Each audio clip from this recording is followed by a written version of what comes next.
Halo sahabat Naskah Nusantara, saya Teddy Permadi, pengampu mata kuliah Filologi di Program Studi Sastra Indonesia, Universitas Pendidikan Indonesia.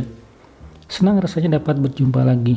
Adapun topik diskusi kali ini adalah 10 prinsip Dimitri Lisasev dalam penelitian teks naskah atau manuskrip.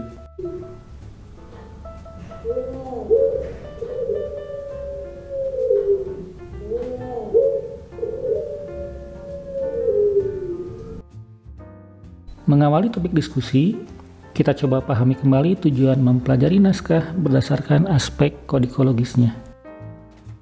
Aspek kodikologis yang ingin diperoleh dari naskah yang sedang dipelajari antara lain informasi seluk-beluk naskah yang dapat dideskripsikan secara langsung, baik kondisi, ukuran, ketebalan, bahan, aksara, dan bahasa naskah yang digunakannya. Berikutnya adalah informasi mengenai usia naskah, informasi mengenai penulis atau penyalin naskah, dan gambaran upaya pelestarian naskah dan kandungan isinya. Adapun tujuan mempelajari naskah berdasarkan pemahaman tekstologi adalah mempelajari penjelmaan dan penurunan teks sebuah karya sastra dalam arti luas.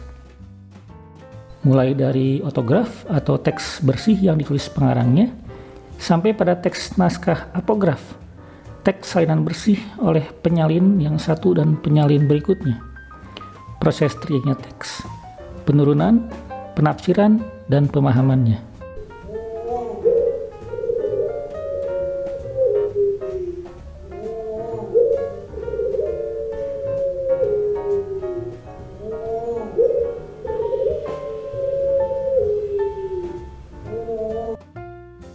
Barid Baroroh dalam bukunya Pengantar Filologi yang terbit tahun 1985 pada halaman 57 menyatakan bahwa terdapat 10 prinsip Dimitri Lisasev yang dapat dijadikan sebagai pegangan untuk penelitian teks naskah, seperti yang telah diterapkan terhadap karya-karya monumental sastra lama Rusia.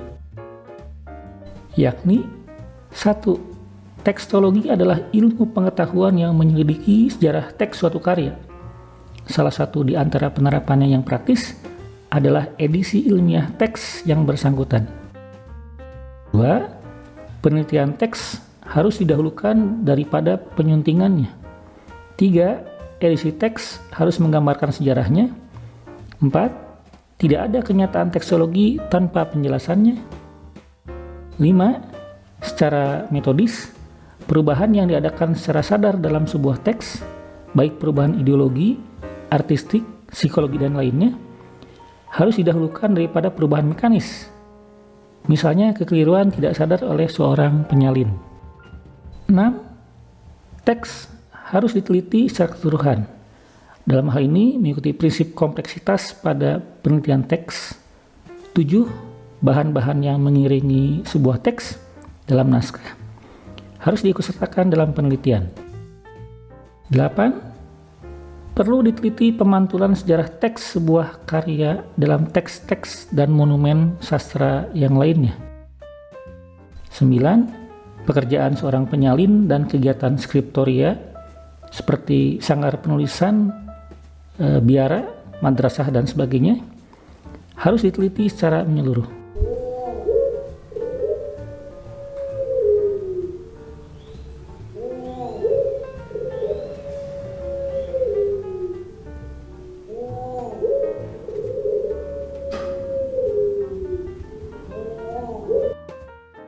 Dan 10. Rekonstruksi teks tidak dapat menggantikan teks yang diturunkan dalam suatu naskah. Demikian jumpa kali ini.